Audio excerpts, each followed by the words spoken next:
आप अपने बारे में बताइए, कुछ अपनी बहू के बारे में बताइए। मेरी बहू बहुत ही अच्छी है, सास खगड़ी को रही है। मेरी बहू तो लाली पेंट लगा रही है। ये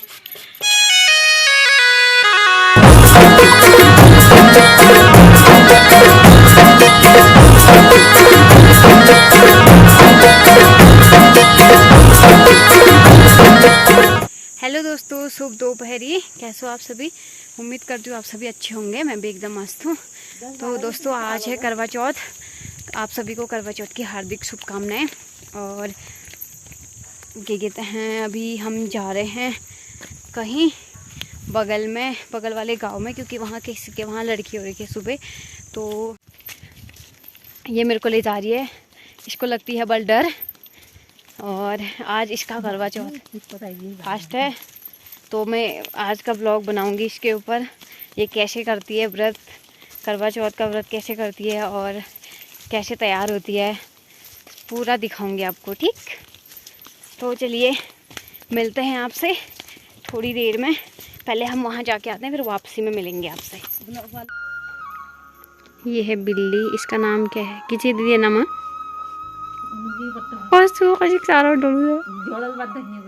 किरा, इसको रस्सी से बांधा है, भाग जाएगा करके। ये डॉगी तो ऐसे देखे ना, जैसे ऐसा लग रहा है जैसे ये खा जाएगा। अब ये रायता बना रहे हैं हम, प्रसाद ससुर जी बना रहे हैं। ससुर जी से मिलते हैं अभी, पहले सासू माम से मिलते हैं। थोड़ी दिन में मिल जा पहली जा। आप अपने बारे में बताइए, कुछ अपनी बहू के बारे में बताइए। मेरी बहू बहुत ही अच्छी है, सास खगड़ी को रही है। मेरी बहू तो लाली पेंट लगा रही है। ये ना हम इससे ज्यादा क्या कहूँ अब। ये खुशी भी नहीं आ रही है बेचारी। वो क्या करती है, भूख से उसका आज वो हो गया है। अब वहाँ पर सासू माम बना रहे रायता, ससुर जी बना रहे प्रसादी। यहाँ बहुत ठंडा हो रहा है, तो इसलिए मैंने स्वेटर पहनी है।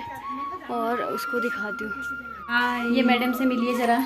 करवा चौथ का फास्ट है और साड़ी नहीं पहनी इसने। इसकी मेहंदी देखा मैंने, इसको इतनी अच्छी मेहंदी लगा रही है। कह रही तूने कीड़े मकोड़े पकाए हैं बल। क्या? तो बाकी का ब्लॉग अभी थोड़ी देर में शूट करते हैं। अभी हम बना रहे वीडियो। सासू के मुंह में दानी है वो। सासू मॉम बना रही है मेरी वीडियो। क्या कहते हैं, अभी बजे हैं 5 बज गए हैं, सारा काम हो चुका है। पूजा के लिए दीदी इसको पहनने वाली थी, तो इसलिए मैंने बोला कि पहले मैं पहनूंगी। मेरे को फ़ोटो खींचनी है, रील्स बनानी है। तो इससे आगे का ब्लॉग अभी थोड़ी देर में शूट करेंगे। पहले हम थोड़ा डांस कर लेते हैं। Bye bye tata. नहीं, पहले वीडियो बनाते हैं।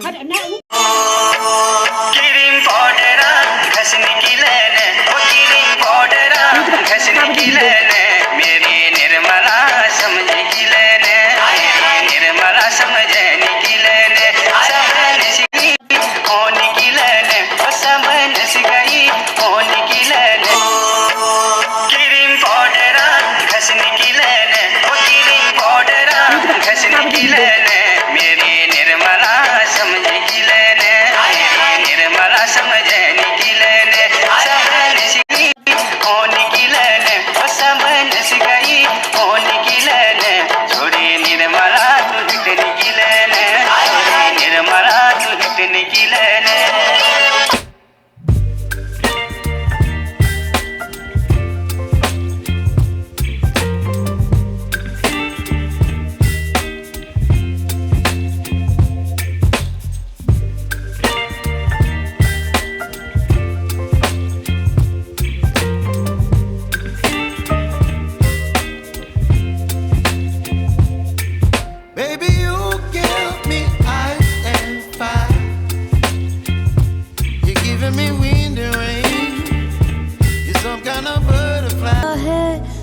से जिसको मांगा तू वो सिला है, तकदीर जब से तुझसे। तो दोस्तों, रील्स वगैरह बना दी हैं। ज़्यादा नहीं बना पाई क्योंकि टाइम नहीं था इतना। 4-5 रील्स बना रखे। अभी हम जा रहे हैं किसी के वहाँ ऊपर, यहीं पे को वो पूजा के लिए, मतलब वो किताब पढ़नी होती ना, मतलब या तो पढ़ते हैं या फिर कुंवारी लड़की पढ़ती है, तो उनके यहाँ कोई लड़कियाँ नहीं हैं, तो मैं जा रही हूँ उनके वहाँ किताब मतलब पढ़ के सुनाने के लिए।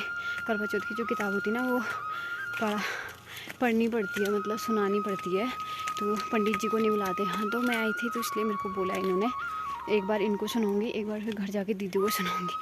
तो मैं जा रही हूँ उनके घर और मेरे साथ आ रहा है ये लाटा,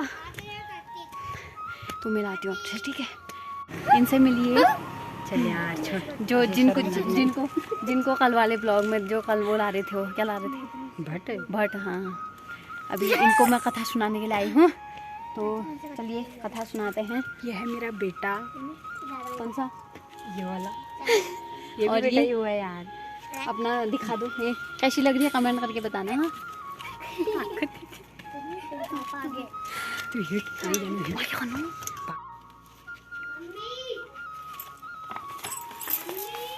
तू नीचे से टीका की थाली।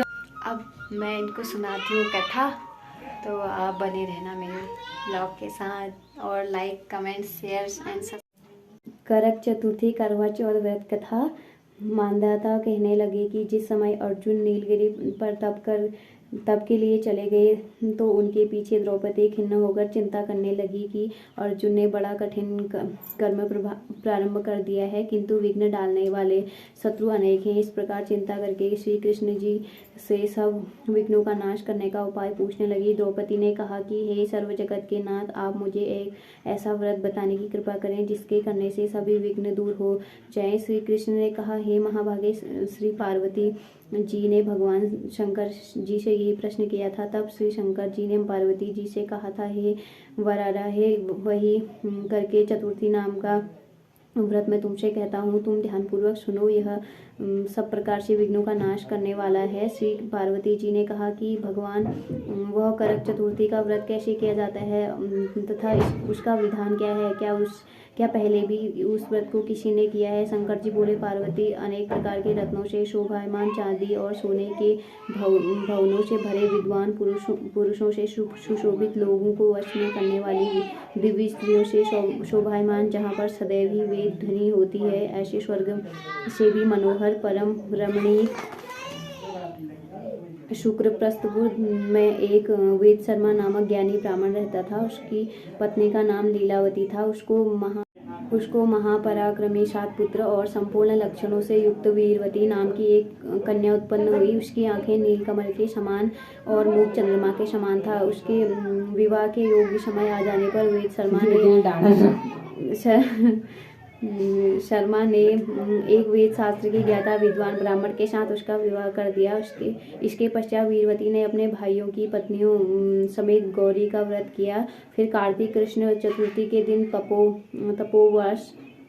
व्रतोपवास कर सायंकाल में स्नान कर सभी ने भक्ति भाव से वट वृक्ष का चित्र बनाकर उसके नीचे शंकर जी, गणेश जी और स्वामी कार्तिकेय के साथ पार्वती जी का चित्र बनाया और ओम नमः शिवाय इस मंत्र से गंध पुष्प और अक्षत आदि से गौरी का पूजन किया। फिर शिव जी, गणेश जी तथा षडासन का अलग अलग पूजन करती हुई पकवान अक्षत दीपक से युक्त 10 करवा और गेहूं के पिसान और गुड़ से बने हुए पकवान तथा और भी अनेक प्रकार के फलादि भोज्य पदार्थों का अर्पण करके अर्घ्य देने के लिए चंद्रोदय की प्रतीक्षा करने लगी। इस बीच वीरवती बाला भूख प्यास की पीड़ा से मूर्छित होकर पृथ्वी पर गिर पड़ी। तब उसके सब भाई बांधव रुदन करने लगे। फिर वीरवती का मुक्त होकर पंखे से हवा उस करके उसके ढांढस बधाने लगे कि अब चंद्रमा उदय होने वाला ही है। उसका भाई चिंतायुक्त होकर एक महान वट वृक्ष पर चढ़ गया और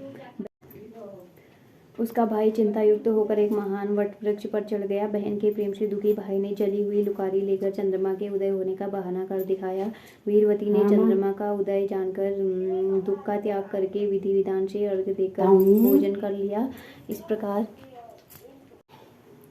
इस प्रकार व्रत के दूषित हो जाने के कारण उसका पति मर गया। तब वीरवती ने अपने पति को मरा हुआ देखकर पुनः शिव जी का पूजन 1 वर्ष तक निराहार रहकर किया। वर्ष के समाप्त होने पर करक चतुर्थी का व्रत उसकी भावजाइयों ने किया। वीरवती ने भी पूर्वोक्त विधान से व्रत किया। जब उस दिन देव कन्याओं के साथ इंद्राणी वहां करक चतुर्थी का व्रत करने के लिए स्वयं स्वर्ग से वीरवती के पास आई। तब वीरवती ने इंद्राणी से सब बातें पूछी। वीरवती ने कहा कि मैं करक चतुर्थी का व्रत करके अपने पति के घर आई तो मेरे पति मृत्यु को प्राप्त हो चुके थे। मैं नहीं जानती कि किस पाप के कर्म से मुझको यह फल मिला है। हे मातेश्वरी, हमारे भाग्य से आप यहाँ आ गई हैं, सो मेरे पति को जीवित करके मुझ पर कृपा कीजिए। इंद्राणी ने कहा कि सुबह गत वर्ष जो तुमने अपने पिता के घर में करक चतुर्थी का व्रत किया था तो बिना चंद्रमा के उदय हुए ही तुमने अर्घ्य दे दिया था। इसी से व्रत दूषित हो गया और तुम्हारा पति मृत्यु को प्राप्त हो गया।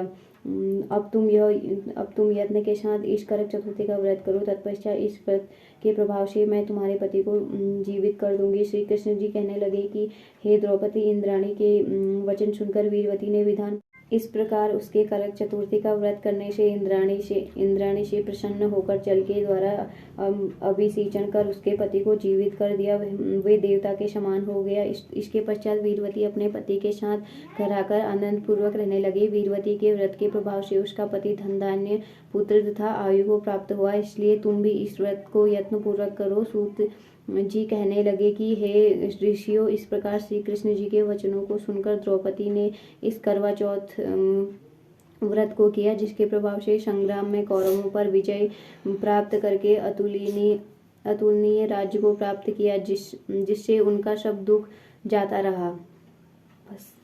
तो फ्रेंड्स अब होने लगे यहाँ पर रेडी। अभी चाँद निकलने का वेट हो रहा है। ये दीदी ने लांचा पहना है जो मैंने अभी रील्स बनाने के लिए पहना था, और ये चाँद निकल चुका है और दीदी की सारी तैयारी हो चुकी है। कुछ इस तरह से दिख रही है। ये अंधेरा हो रहा है। टॉर्च से तली दिखो, वहाँ दिखो, वहाँ कब मांडी का सही कर तू संग तो बता शंख चिली बजवानी है।